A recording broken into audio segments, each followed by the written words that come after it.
Bloco 4. Parece-nos muito claro, não apenas neste, mas noutros momentos do ensaio que, ao apresentarmos esta radical exigência, a da transformação objetiva da situação opressora, combatendo um imobilismo subjetivista que transformasse o ter consciência da opressão numa espécie de espera paciente de que um dia a opressão desapareceria por si mesma, não estamos negando o papel da subjetividade na luta pela modificação das estruturas. Não se pode pensar em objetividade sem subjetividade. Não há uma sem a outra, que não podem ser dicotomizadas. A objetividade dicotomizada da subjetividade, a negação desta na análise da realidade ou na ação sobre ela, é objetivismo. Da mesma forma, a negação da objetividade, na análise como na ação, conduzindo ao subjetivismo que se alonga em posições solipsistas, nega a ação mesma, por negar a realidade objetiva, desde que esta passa a ser criação da consciência. Nem objetivismo, nem subjetivismo ou psicologismo, mas subjetividade e objetividade em permanente dialeticidade. Confundir subjetividade com subjetivismo, com psicologismo, e negar-lhe a importância que tem no processo de transformação do mundo, da história, é cair num simplismo ingênuo. E admitir o impossível. Um mundo sem homens, tal qual a outra ingenuidade, a do subjetivismo, que implica em homens sem mundo. Não há um sem os outros, mas ambos em permanente integração. Em Marx, como em nenhum pensador crítico, realista, jamais se encontraria esta dicotomia.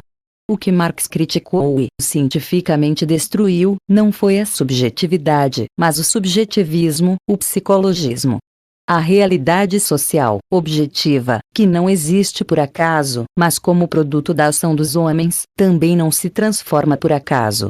Se os homens são os produtores desta realidade e se esta, na invasão da praxis, se volta sobre eles e os condiciona, transformar a realidade opressora é tarefa histórica, é tarefa dos homens.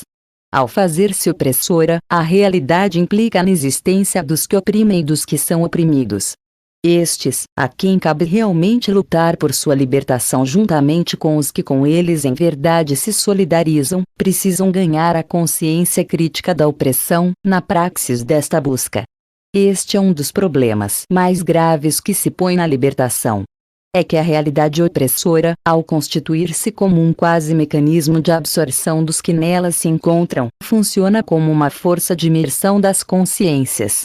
Neste sentido, em si mesma, esta realidade é funcionalmente domesticadora. Libertar-se de sua força exige, indiscutivelmente, a imersão dela, a volta sobre ela. Por isto é que, só através da praxis autêntica, que não sendo blá blá blá, nem ativismo, mas ação e reflexão, é possível fazê-lo. Ai que a ser la opressão real todavia mais opressiva, anadindo aquela la consciência de la opressão, haciendo la infamia todavia mais infamante, a ele pregonar-la. Este fazer opressão real ainda mais opressora, acrescentando-lhe a consciência da opressão, a que Marx se refere, corresponde à relação dialética subjetividade-objetividade. Somente na sua solidariedade, em que o subjetivo constitui com o objetivo uma unidade dialética, é possível a praxis autêntica. A praxis, porém, é reflexão e ação dos homens sobre o mundo para transformá-lo. Sem ela, é impossível a superação da contradição opressor-oprimidos.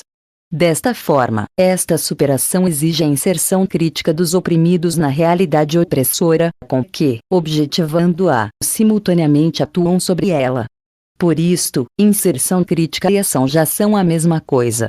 Por isto também é que o mero reconhecimento de uma realidade que não leve a esta inserção crítica, ação já, não conduz a nenhuma transformação da realidade objetiva, precisamente porque não é reconhecimento verdadeiro.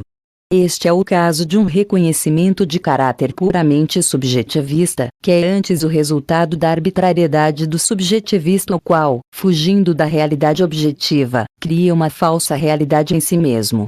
E não é possível transformar a realidade concreta na realidade imaginária.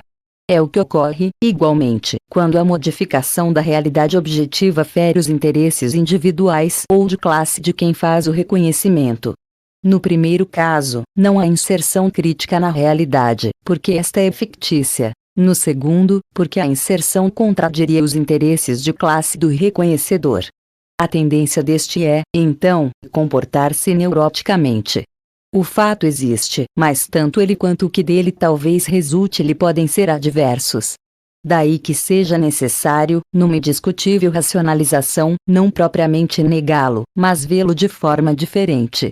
A racionalização, como mecanismo de defesa, termina por identificar-se com o subjetivismo. Ao não negar o fato, mas ao distorcer suas verdades, a racionalização retira as bases objetivas do mesmo. O fato deixa de ser ele concretamente e passa a ser um mito criado para a defesa da classe do que fez o reconhecimento, que, assim, se torna falso. Desta forma, mais uma vez, é impossível a inserção crítica, que só existe na dialeticidade objetividade e subjetividade. Aí está uma das razões para a proibição, para as dificuldades, como veremos no último capítulo deste ensaio, no sentido de que as massas populares cheguem a inserir-se, criticamente, na realidade. É que o opressor sabe muito bem que esta inserção crítica das massas oprimidas, na realidade opressora, em nada pode a ele interessar. O que lhe interessa, pelo contrário, é a permanência delas em seu estado de imersão em que, de modo geral, se encontram impotentes em face da realidade opressora, como situação limite, que lhes parece intransponível. É interessante observar a advertência que faz Lukács.